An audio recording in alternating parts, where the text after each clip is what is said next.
teman-teman semua yang saya kasihi dan saya hormati, Bu Natalia. Nama saya Brenda Afrisila Paul dari kelas 12-2 SMK Rex Mundi.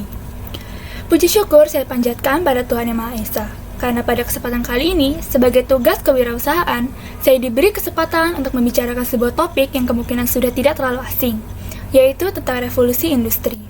Atau, lebih detail lagi, perkembangan revolusi industri dan juga society.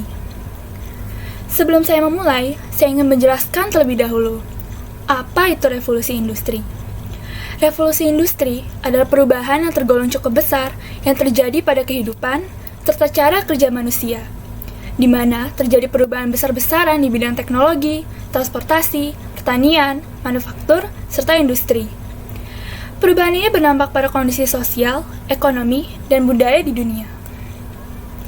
Topik pertama yang akan saya bicarakan adalah bagaimana perkembangan revolusi industri dari revolusi industri pertama hingga keempat.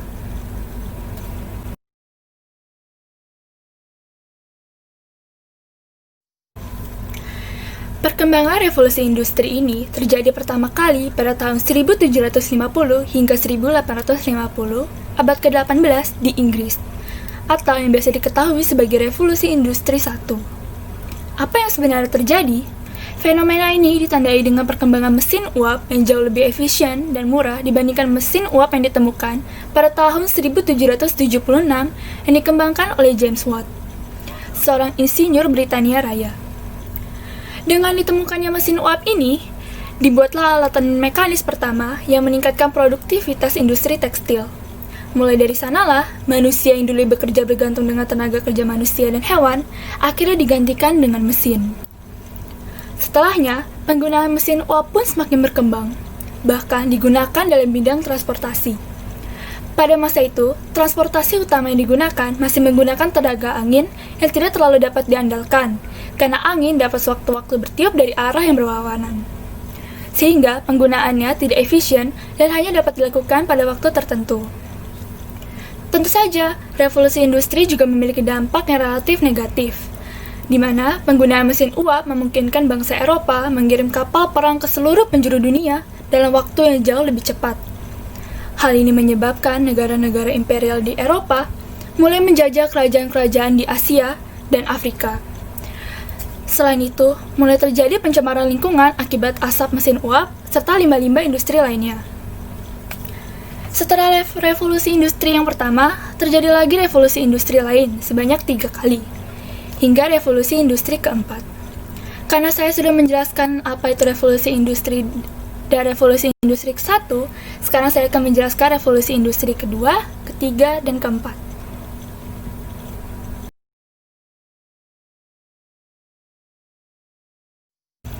Setelah terjadi revolusi industri pertama, terjadilah revolusi industri kedua, yang terjadi di awal abad ke-20, yang ditandai dengan penemuan tenaga listrik. Tenaga otot yang tergantikan oleh tenaga mesin uap, perlahan mulai tergantikan lagi oleh tenaga listrik. Penemuan ini menciptakan conveyor belt atau arti kasarnya ban berjalan. Hal ini membuat proses produksi semakin efisien dan cepat. Contohnya dalam pembuatan mobil. Sekarang tidak membutuhkan satu orang untuk membuat semua bagian dari awal hingga akhir. Kan tetapi, para perakit mobil sekarang dilatih untuk menjadi spesialis yang mengurus bagian masing-masing untuk menghasilkan sebuah mobil. Mesin-mesin yang menggunakan tenaga listrik juga lebih murah dan lebih mudah digunakan dibandingkan mesin-mesin tenaga uap. Sekali lagi, revolusi industri kedua ini berdampak lagi pada peperangan di dunia, tepatnya Perang Dunia Kedua. Ribuan tank, pesawat, dan senjata diciptakan semakin cepat dan efisien setelah adanya conveyor belt bertenaga listrik ini. Hal ini terjadi karena adanya produksi massal atau mass production. Dengan terjadi revolusi industri kedua ini, perubahan dari masyarakat agraris menjadi masyarakat industri sudah bisa dikatakan sudah terjadi sepenuhnya.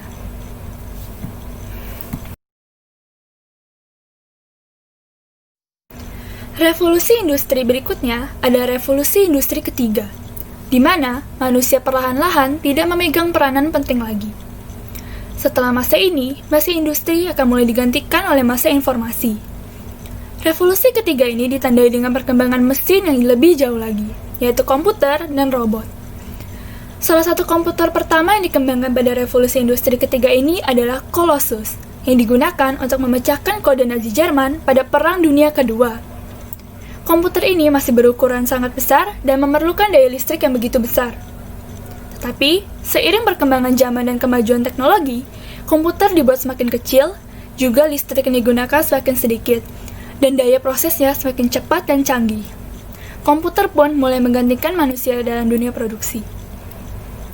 Berikutnya, bersama dengan penjelasan saya mengenai revolusi industri keempat, saya juga akan membicarakan tentang Society 5.0.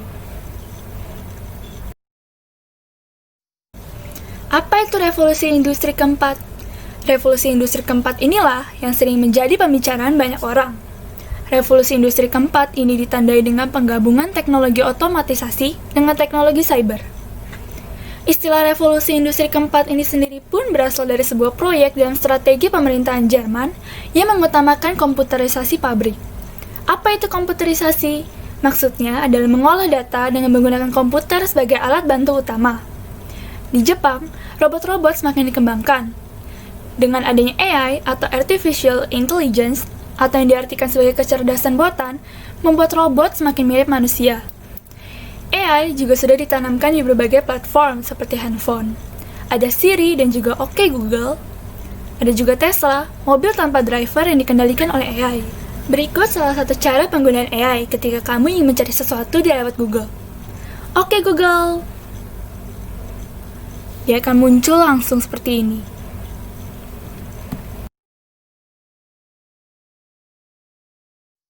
Sedangkan Society 5.0 adalah penyempurnaan dari konsep society yang sebelumnya.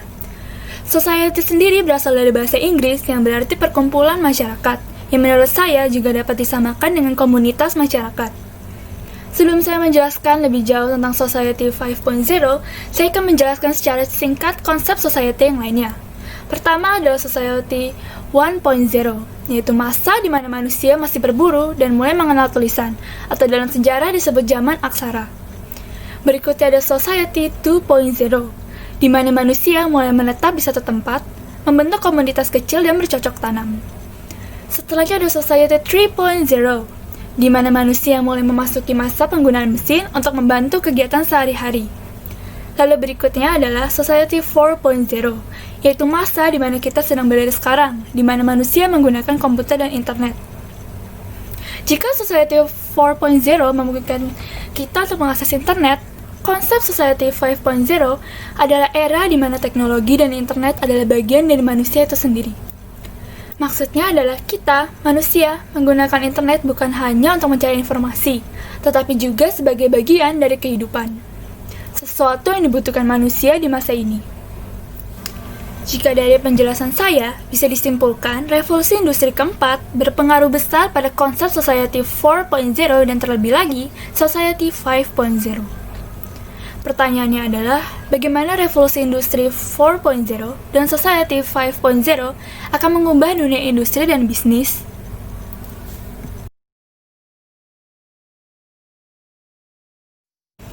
Tentu saja, kedua hal ini mengubah banyak bidang di kehidupan manusia, terutama ekonomi dan gaya hidup.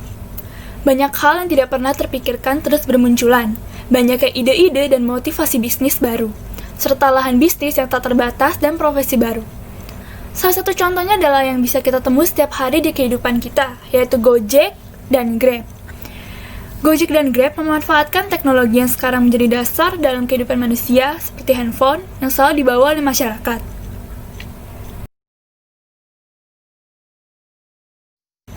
Apakah pandangan saya menurut hal ini? Menurut saya, hal ini adalah sesuatu yang positif dan merupakan kesempatan bahkan bagi mereka yang tidak memiliki pekerjaan. Juga sarana bagi anak-anak bangsa untuk ikut memberikan sesuatu pada perekonomian nasional. Melalui internet, saya juga bisa banyak mencari dan melihat peluang bisnis, juga belajar dan mengetahui tren masa kini, yang dapat membantu saya dalam menciptakan suatu usaha. Apalagi di kala pandemi ini. Internet menjadi salah satu kebutuhan pokok yang dibutuhkan banyak orang, terutama pelajar. Mereka membutuhkannya dalam online class atau pembelajaran jarak jauh yang digagas oleh pemerintah. Bukan hanya itu saja, untuk mencegah kebosanan karena tinggal di dalam rumah saja, internet juga menjadi sarana hiburan dan sarana pembelajaran, Seperti melalui YouTube, kita bisa melihat banyak hal, seperti belajar untuk membuat masakan sederhana, yang seperti yang saya lakukan selama pandemi ini. Apa sikap yang seharusnya kita ambil? Sikap yang seharusnya kita ambil adalah, kita tidak boleh malas untuk lebih mencari tahu dan memperluas relasi. Di mana masa ini adalah di mana semua orang berlomba-lomba membuat usaha. Kita juga harus memiliki pikiran yang terbuka dan menerima ide-ide serta masukan orang lain. Tentu saja, kita harus mau berubah dari dalam diri kita sendiri dan meminta pertolongan Tuhan Yesus. Sekian penjelasan saya mengenai topik perkembangan revolusi industri dan society. Mohon maaf jika saya memiliki kesalahan atau kurang sopan. Semoga video ini bermanfaat dan dapat membantu teman-teman sekalian. Terima kasih telah menonton.